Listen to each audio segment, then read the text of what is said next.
हमारे पास deputy commissioner का sign मौजूद है जो कि डीसी ले खिलाती है। उसकी जो मुद्दत होती है तकरीबन 80 साल होती है। अब हमारे पास जो है ना इस वक्त बिजली का भी मीटर लगा हुआ है, गैस का भी है और पानी का भी है। हमारे पास तकरीबन डॉक्यूमेंट सब मौजूद हैं यहाँ पर, और ये अचानक से हमें कहा गया कि घर खाली करें। आप बताएं, इनके अलावा हम लोग कहाँ जाएंगे? और ये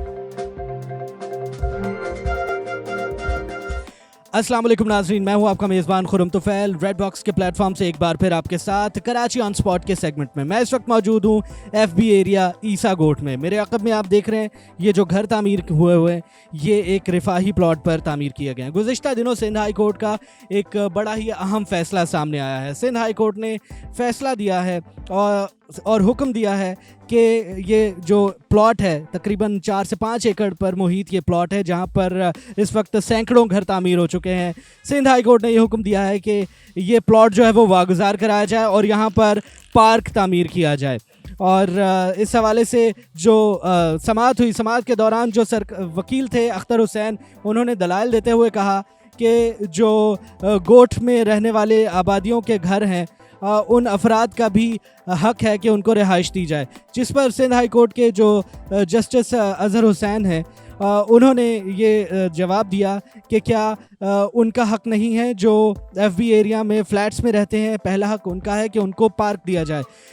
इस हवाले से जो मज़ीद तफसीलात हैं, यहाँ पर जो इस प्लॉट में जो घर हैं उन घर में रहने वाले जो लोग हैं उनसे भी हम बातचीत करेंगे, उनकी भी राय जानेंगे कि उनका क्या मुतालबा है, सिंध हाई कोर्ट से वो क्या मुतालबा कर रहे हैं, दरख्वास्त कर रहे हैं, या सिंध हुकूमत से वो क्या दरख्वास्त कर रहे हैं कि अगर उनसे उनका घर छीना जा रहा है। उनका एक मुतालबा है जो मैं आपके सामने एक बार फिर दोहरा देता हूँ।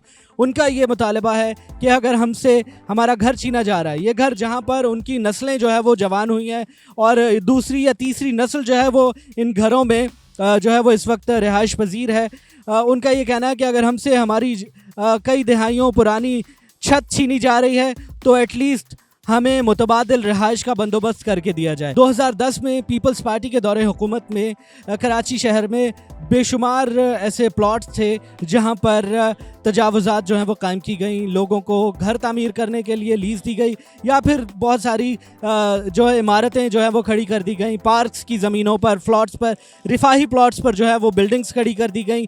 पार्क्स के लिए जो प्लॉट्स जो अलॉट किए गए थे वहाँ पर घर तामीर कर दिए गए। लेकिन अब सुप्रीम कोर्ट की जानिब से ये हुक्म आया है कि जो रिफाही प्लॉट्स हैं उनको वागुज़ार करा के वहाँ पर जो प्लान के मुताबिक या पार्क थे या हॉस्पिटल्स थे या स्कूल्स थे या जो भी लाइब्रेरीज थी या दीगर जो भी मकासद के तहत उन प्लॉट्स को जो है वो एलोकेट किया गया था, उनको वागुज़ार करा के वहाँ पर स्कूल्स, कॉलेजेस, हस्पताल या फिर लाइब्रेरी या जिस भी मकसद के तहत उसको ग्राउंड्स के लिए अगर वो मुख्तस किया गया था वो प्लॉट, तो उसको वागुज़ार करवा के वहाँ पर जिस मकसद के लिए वो प्लॉट अलॉट किया गया था वहाँ पर उसको असल हालत में बहाल किया जाए।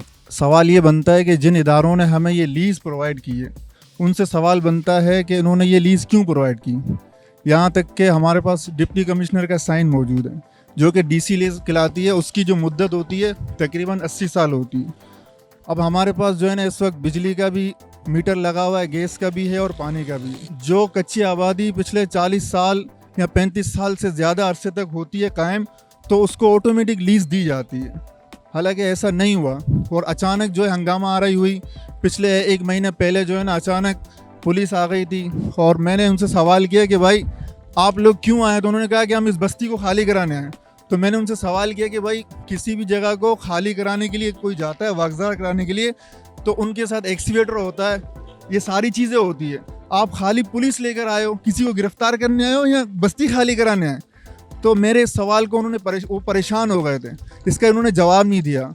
और फिर जब एहतजाज देखा उन्होंने थोड़ा सा प्रेशर आया आवाम की तरफ और फिर ये वापस सारे के सारे चले गए। और डीसी साहब ने कहा कि आप सब आएँ और ऑफिस में आके आप बात करें। तो हमारे कुछ लोग गए थे, उन्होंने जाके बात करी। इसके बाद जो है उन्होंने कहा कि आप वकील हायर करें, और वकील को हायर किया गया। 2-3 पेशियाँ हो चुकी है। तो वकील ने जब जज को कायल करने की कोशिश करी तो जज ने भी यही बात बोली है कि भाई 25 तारीख को उन इदारों को तलब किया गया है जिन्होंने इनको लीज़ प्रोवाइड करी है। अब इंशाल्लाह 25 तारीख को इदारे के जो फ़र्द हैं, उस वक्त कच्ची आबादी के जो हमारे पीपल्स पार्टी के जो वज़ीर थे, रफ़ीक इंजीनियर थे, जहाँ तक मेरे इल्म में, उनके बाकायदा दस्तखत मौजूद हैं और डीसी साहब के दस्तखत मौजूद हैं और तकरीबन सिंध कंट्रोल अथॉरिटी की जो उनके भी मैंने सिग्नेचर खुद देखे। तो ये सारी चीज़ें मौजूद हैं, लिहाजा हम तो कानूनी अल्हम्दुलिल्लाह। और हमने काफ़ी ऐसी चीज़ें देखी हैं जो शहर के अकब के शहर के दरमियान के अंदर जो गैर कानूनी चीज़ें हैं उनको जो है ना बाकायदा गवर्नमेंट की और इन्हीं अदालतों की सरपरस्ती हासिल है। हमारे साथ एक साहब मौजूद हैं जो यहीं इसी प्लॉट में इनका घर है, यहाँ रहते हैं। वो क्या कहते हैं आइए उनसे जानते हैं। जी अस्सलाम वालेकुम, आपका नाम? सलाम सर, मेरा खालिद नाम है। हम लोग यहाँ पर सर 1960 से हम लोग यहाँ से रहाइश की भी है। यहाँ पर हमारे पास तकरीबन डॉक्यूमेंट सब मौजूद हैं यहाँ पर। और ये अचानक से हमें कहा गया कि घर खाली करें। आप बताएं इनके अलावा हम लोग कहाँ जाएंगे? और ये जितनी भी इमारतें खड़ी हुई हैं सब इसके हमारे बाद खड़ी हुई हैं। अदालत की जानिब से कराची का जो मास्टर प्लान है वो तलब किया गया था, लेकिन मुख्तलिफ मौक़ों पर मास्टर प्लान तलब किए जाने के बावजूद मास्टर प्लान जो है वो अदालत में पेश नहीं किया गया।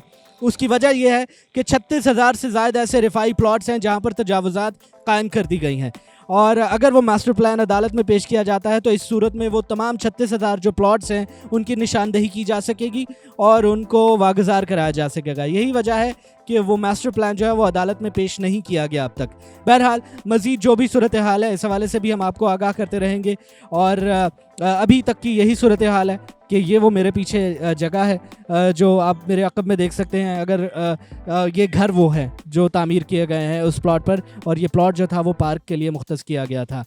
यहाँ पर सैकड़ों ख़ानदान इस वक्त रहायश पजीर हैं जिनकी कई जनरेशन्स ने यहाँ ज़िंदगी गुजारी है।